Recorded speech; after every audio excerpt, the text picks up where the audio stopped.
2025, the year that Expedition 33 released. Not only that, but we also had the absolute banger known as Expedition 33. Oh, and we can't forget the sleeper hit known as Expedition 33. So yeah, 2025 was another year full of scary stories that make me terrified for the future of this medium, but like always, we're gonna ignore all that junk. Another thing, I know that tensions are high and you're super passionate about a specific game, and it's nice to get validation for your favorite things, and can be disappointing whenever you don't receive it. Just remember that this is my list, and your games suck and mine are awesome, you have bad taste and I have good taste. Fuck you. Let's go. Probably the biggest sleeper hit for me the last year was definitely Tainted Grail. It's basically an Elder Scrolls horror game, and it's every bit as sick as that premise sounds. It's a super immersive horror take on Arthurian legend in an Elder Scrolls skin. That sounds amazing, and it is. So why is it this low? Well, unfortunately, I don't think the game is particularly finished.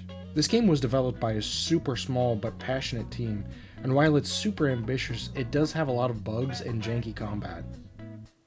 Even though the actual RPG mechanics are solid and addictive, the actual combat just feels like the weightless, janky combat that all the other Elder Scrolls have, and I'm just kind of sick to death of. I haven't played Avowed, and I hear that game has pretty sick combat, but this game is more about atmosphere and world building. All that to say, Tainted Grail was one of the most unique games that I played last year, and it stuck in my head for weeks after I finished it. This one really flew under the radar, so try it if it looks interesting to you. Thank God for Battlefield 6, man. I was starting to think that we were just gonna be in Call of Duty purgatory forever. Luckily, Battlefield 6 absolutely embarrassed Call of Duty last year. While it is a bit of a step down in map design and class system, but damn is it a great step in the right direction for this series. It has great bones. I hope this doesn't turn into a Halo Infinite situation, and they actually give us cool new content in a reasonable amount of time. The gunplay and sandbox are so polished, and I just miss this shit, man. I haven't really liked a new Battlefield game since Battlefield 1, so it's been a hot minute since I got my Battlefield on, and it's good to be back, baby. While I still think that Battlefield 4 is just the gold standard of the series, 6 is a really good return to form. Here's hoping they don't fuck it up. I've never been so satisfied / disappointed with a game. On one hand, the gameplay is so clumsy and was a huge pain in the ass.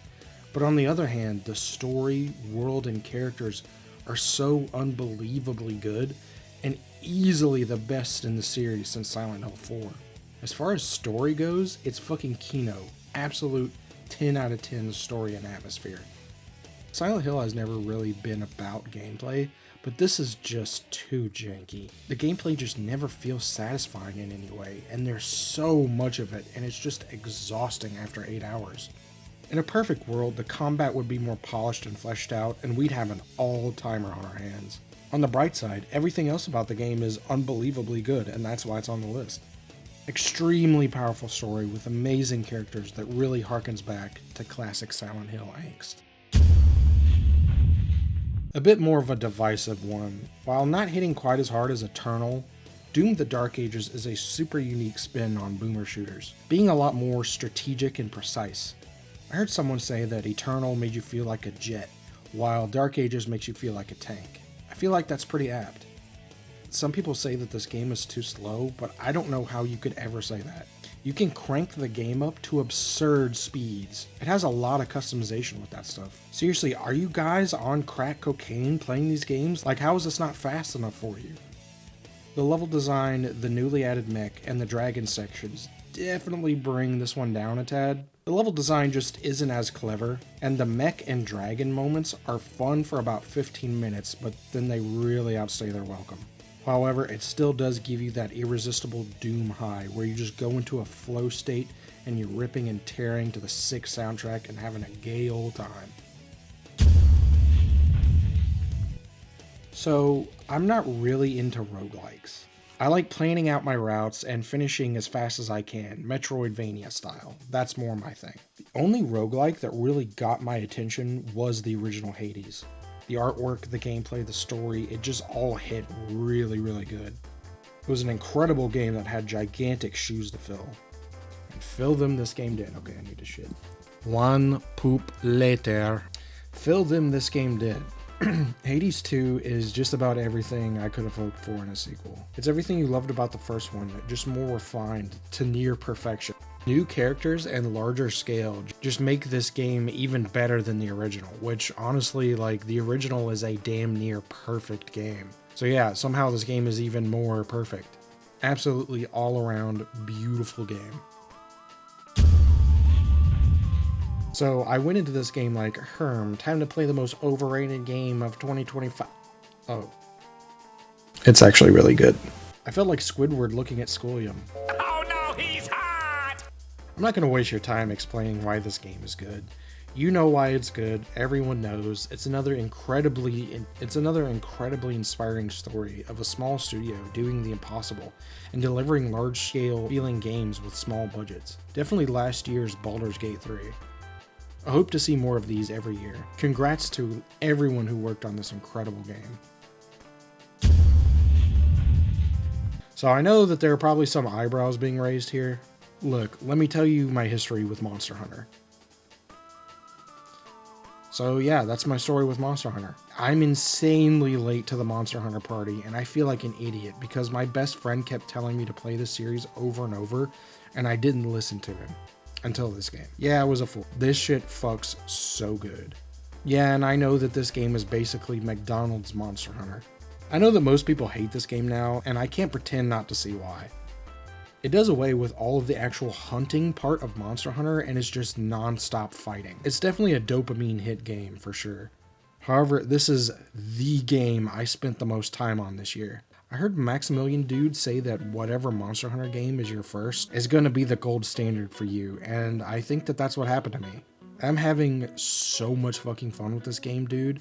I'm chomping at the bit for more content of this game. This new combat system is so fun and engaging while being pretty simple. The new weak point system is the absolute X factor that makes this game for me.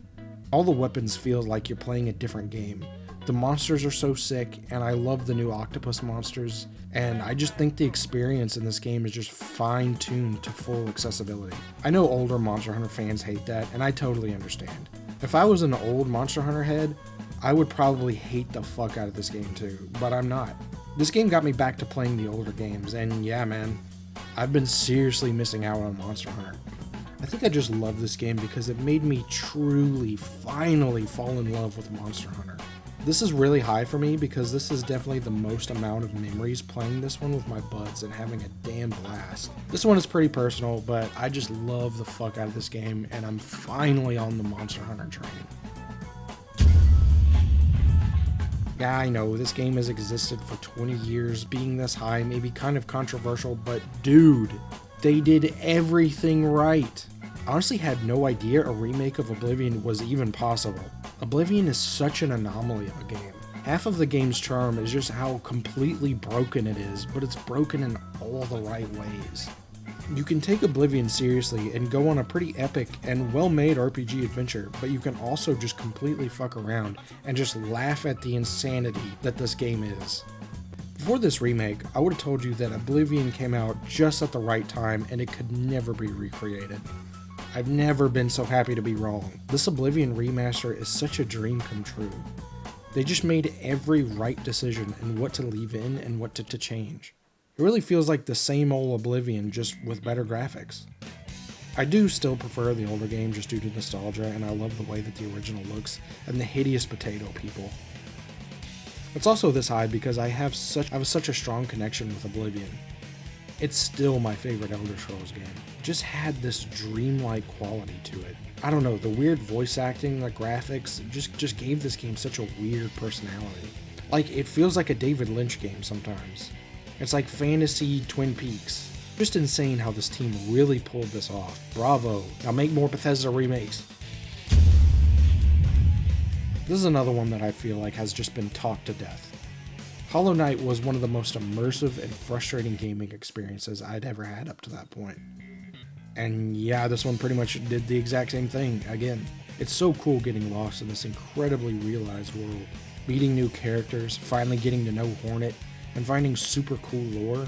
At the same time, smashing my fucking head against the wall due to incredibly difficult bosses and runbacks, and getting hopelessly lost. I'm all for games not holding your hand, but the way these games just refuse to hold your hand in any type of way is frustrating, but it really brings you into this world in such an intense way. It's almost more punishing than a FromSoft game. It drops you in this hellscape with no direction on anything. If you stay the course though, you are in for an immensely satisfying experience that is rewarding, just to see new bits of this incredible world. Also has some absolutely stunning music. Just all around incredible game that completely lived up to the insane hype. Okay, so you probably saw this one coming. My favorite game of 2025 is Death Stranding 2. I'm gonna rival Jeff Keighley here in my Kojima suck-off, but Kojima really is such a gift. To have a true auteur in this medium is so rare. Gaming by nature doesn't have a lot of room to be fully driven by a singular vision. In a world of mandates, microtransactions, live service, greedy business practices, and studios failing to understand what gamers actually want, and games totally flopping, and the ones who actually put effort into the game and, who work for a living are getting punished for something that the dipshit CEO told them to do. Anyway, sorry. Kojima is just a diamond in the rough. Everything this man does, he puts 110% of himself in. He's just such an honest and interesting artist. DS2 takes everything good about the first game and furthers it, while getting rid of more of the tedious aspects of the first. It's such a well-realized sequel that I can't imagine a better version of this, honestly. The world is so much more dynamic, the story is much more urgent and powerful, it looks fucking incredible, it's just an absolute monster of a game. The themes of love transcending all of reality is definitely a trope that I'm sick of, but the way this story does it is so new and original, it could have only come from Kojima. It gave me everything I could have wanted from a Death Stranding sequel. It's an absolute tour de force of a game, and in my eyes, it's the whole package. Yeah, I'm an annoying, biased Kojima nerd, so yeah, this is not really that surprising, but whatever. Holy fuck, I'm so excited for Fizzant. Look, it's fucking Robert Pattinson!